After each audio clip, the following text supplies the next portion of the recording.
रानी साहब, अगर ये मुज़ाकरात कल के कामयाब नहीं होते तो इसके जिम्मेदार कौन होंगे? पीटीआई वाले होंगे, पीडीएम होगी, या कोई तीसरा फरीक जो है उसको जिम्मेदार ठहराया जा सकता है या फायदा उठाने वाला? देखिए, इस वक्त पीडीएम के पास जो है ना हिम्मत हौसला नहीं है इलेक्शन लड़ने का। अगर आज की आप रैलीज देखें तो आपको पता चलेगा कि ये बाहर नहीं निकल सकते हैं। अभी ईद की नमाजें अगर आप देखें, इनके तमाम लीडरान ने बंद कमरे में चंद लोगों के साथ ईद की नमाजें पढ़ी।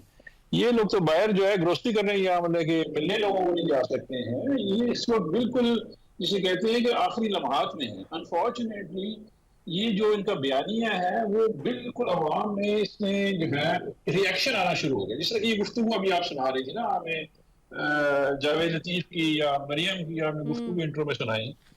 हमारा अलमिया ये है कि हमारे जो अपोनेंट हैं, एक तो ये कि पढ़ते लिखते नहीं है और सियासी तारीख बिल्कुल भी नहीं है, और बयानिया तो ऐसा बनाते हैं कि अगले बंदे को वैसे ही वो सोचता है कि यार ये क्या गुफ्तगू फरमा रहे हैं। अभी देखिए उन्होंने कहा कि जी जावेद लतीफ साहब हमारे बारे में फरमा रहे थे कि जी दहशतगर्द तंजीमों से रब्ता नहीं हो सकता।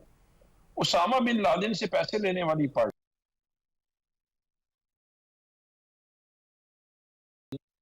पुलिस मुकाबले करवाने वाली पार्टी, मॉडल टाउन की मुजिब, साद हरीरी से जो है वो मुआहिदा किया करवाया जनरल मुशर्रफ साहब मुल्क से भागने वाली पार्टी, अभी खड़े होके कहेगी जी वो देखे ना जी हम तो ऐसे बंदे से बात ही नहीं कर सकते।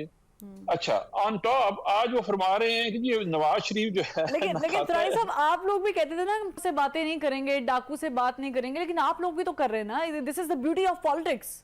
No no no no no, देखिए हमारा स्टैंड पॉइंट बहुत क्लियर है फरवा। हमने इन्हें कहा इलेक्शन में बात करेंगे। ठीक है, ये लोग हमेशा हमसे एनआरओ मांगते रहे, हमेशा। देखिए हम फेटफ पे आए, इन्होंने एनआरओ मांगा पूरे 3.5।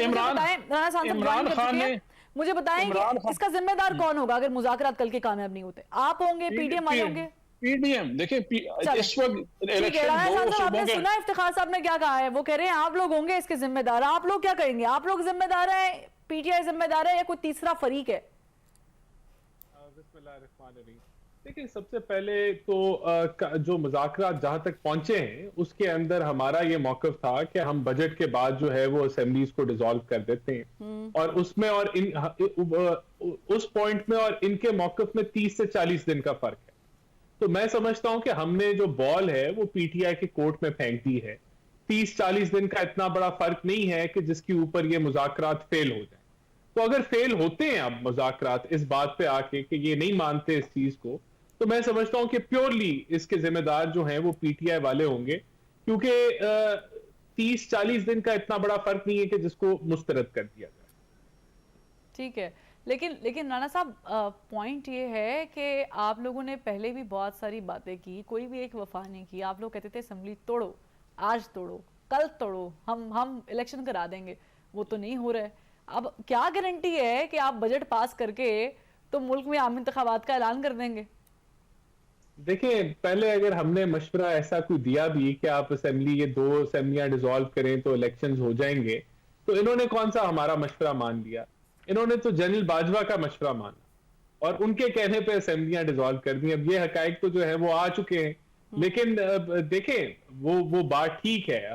हम इनको चैलेंज जरूर करते थे कि आप अगर आप सीरियस हैं तो आप असेंबलियां तोड़ें और फिर हम इलेक्शंस की तरफ बढ़ेंगे। लेकिन ये एक ट्रेंड नहीं बन सकता, ये काबिल कबूल बात नहीं है कि कोई भी पंजाब या केपीके की असेंबली तोड़ के फिर ये एक्सपेक्ट करे कि आप जो है वो सिस्टम को डीरेल करने की कोशिश करें कि इलेक्शंस हो जाएं।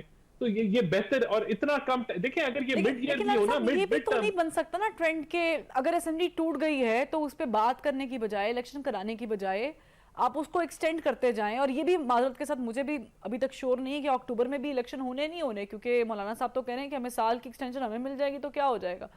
तो आप लोग तो मुझे कहीं से संजीदा नहीं दिखाई दे रहे। इसमें जो मौक़िफ़ है ना वो ये है कि अगर ये मिड टर्म के अंदर ये टूटे जाए असेंबली, यानी कि सेकंड ईयर थर्ड ईयर के अंदर, तो इट मेक्स एब्सोल्यूट सेंस कि आप इलेक्शन जो है वो फौरी तौर पे करा दें। लेकिन जब आप towards end of the tenure पे जा रहे हैं और उससे बिल्कुल एक पॉलिटिकल इंस्टेबिलिटी की बुनियाद रखी जाती है कि पंजाब में इलेक्शन किसी और डेट पे, केपीके के इलेक्शन किसी और डेट में, फिर सेंसस इन बिटवीन चल रहा है, सूबों में पुराने सेंसस के हिसाब से, फिर वफाक में नए सेंसस के हिसाब में, तो इट मेक्स एब्सोल्यूट सेंस कि आप 2-4 महीने आगे पीछे लेके आप इलेक्शन मिलके करा लें। और इसमें तो कंसेंसस है ना जी कि पीटीआई और पीएमएलएन इस पे एग्री करती है कि मिलके हो जाए तो बेहतर है। अब फर्क क्या है? फर्क ये है कि हम कह रहे हैं बजट के बाद, ये कह रहे हैं कि जी आप मई के अंदर करा दें। तो 30-40 दिन का इतना कोई फर्क नहीं है कि जिसकी बुनियाद के ऊपर मुज़ाकरात खत्म हो जाए। तो ये कहना कि हम इलेक्शन से भाग रहे हैं, ये तो बिल्कुल ही बोगस बात है ना, क्योंकि हम तो कह रहे हैं कि बजट के बाद आप करा लें। चले, तो कल का वक्त भी दूर नहीं है।